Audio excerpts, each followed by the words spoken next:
pour chercher une poubelle. Je vais prendre une poubelle, d'accord, et je vais venir la mettre là. Je mets 90 degrés, entrée. Voilà. Donc, je suis toujours à ce niveau de la maison, du côté gauche. Je vais en profiter aussi pour mettre quoi? Pour mettre, par exemple, comment dirais-je, des animaux, pourquoi pas un chat. Donc, je vais aller dans personnage. Attention, les chats et les humains, ce sont des êtres vivants. Donc, ils sont dans la partie personnelle. Retenez bien ça. Je vais aller dans animaux. Je prends un chat. Le chat, il s'appelle Félix, hein. Elle est là. Voici le chat. Hmm? Donc, je le mets là, j'oriente, et là, je me dis que c'est bon. Maintenant, toujours dans la partie personnage, je vais prendre ces papillons-là. Je vais les mettre ici pour animer un peu. D'accord. Le personnage, là, c'est bon. Je peux Vers prendre. la poubelle, quoi. Hein? Vers la poubelle, quoi. Genre, c'est la poubelle qui les attire, quoi. Voilà. Voilà. À vous de voir. Après, vous allez faire tout ça, mais de votre manière. Je vous montre juste quelques Ok. astuces, hein. J'ai l'habitude de prendre, par exemple, un pigeon juste à côté des poubelles. Je le dépose comme ça. J'appuie toujours sur F pour me rapprocher, n'est-ce pas, de ce pigeon-là. Maintenant, je vais vous montrer quelque chose qu'on n'a pas encore fait, c'est comment copier des objets. Les animaux, les personnages, tout ce qui est structure maison, on peut les copier. Donc, pour copier, ce que vous faites, c'est appuyer sur la touche Shift, hein, la touche qui est au-dessus de contrôle. Vous prenez Mhm. l'objet comme ça et vous tirez. Donc, j'ai copié le pigeon pour en avoir deux. Regardez bien, l'espace entre ces deux pigeons-là est de 0,41 mètres. Le logiciel vous l'indique carrément et même vous donne le nombre de copies que vous voulez faire. Je peux taper ici 2 pour avoir deux copies. Donc, ça me fera deux pigeons. Mais comme cette copie c'est fait de façon linéaire, donc vous voyez bien que ce n'est pas du tout réaliste.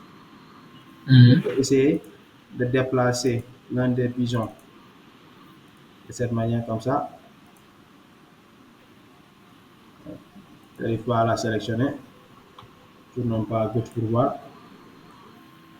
Et là, on se rend compte que ces deux-là font le même mouvement. Est-ce que vous voyez? Ils sont synchronisés. Leurs mouvements sont synchronisés. Mhm. Parce que j'ai fait les copies en même temps par rapport au premier. Donc, ce que je vais faire, je vais revenir ici. Je sélectionne le dernier. Je le déplace comme ça. Même si le mouvement reste synchronisé, au moins, je fais une rotation pour qu'il ne soit pas assez visible comme ça. Lui aussi, je peux le sélectionner comme ça. Je le déplace un peu ici vers l'avant. Et je le tourne aussi vers les deux autres comme si ils étaient en réunion, les trois. Donc je tourne comme ça, voilà, et je pousse un peu. Euh, je vais insister sur le rendu extérieur parce que c'est important.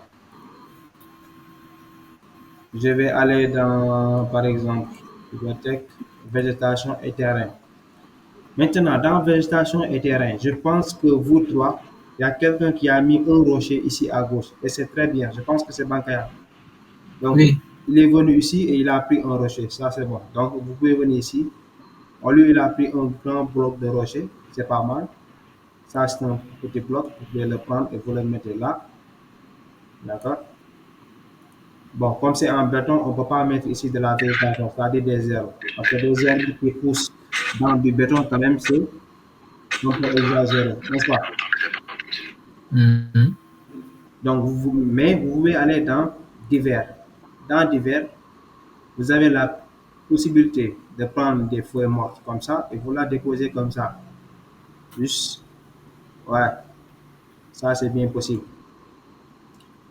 Et regardez bien notre texture au niveau du sol. Qu'est-ce que vous voyez? Vous voyez que le béton est très lisse, c'est-à-dire qu'il il n'y a pas d'imperfection. Le Mhm. sol là, vous avez bien vu, Mhm. il n'y a carrément pas Oui. d'imperfection. Et si vous regardez bien, j'ai fait j'ai augmenté l'échelle. Par exemple, je fais CTRL Z. Attendez, je fais CTRL Z, CTRL Z. Voilà, l'échelle était à 3. Donc, je l'ai mis à 3,66. Vous voyez la différence. Donc, vous augmentez l'échelle, par exemple, jusqu'à 3,5, par exemple, pour avoir une texture du moins. Je peux même mettre 4, je pense. Voilà, pour avoir une texture beaucoup plus réaliste. Mais revenons à ce que je disais tout à l'heure. Qu'est-ce que vous avez remarqué? Le sol est vraiment parfait. Il n'y a Lisse. pas d'imperfection. Ce qu'il faut éviter, si vous le pouvez, n'est-ce pas, lors de vos rendus extérieurs. Donc, regardez bien. Vous pouvez aller dans Objet, vous allez dans Décal. Donc, dans Décal, c'est tout ce qui concerne les routes. Hein. Donc, vous voyez bien qu'il y a les tracés de sol, comme les bus, les stops, etc. Voilà, le passage piéton. D'accord, le passage piéton. Ça aussi, vous avez la possibilité de le mettre sur la route. C'est ça qui nous intéresse. Donc, vous allez descendre en bas,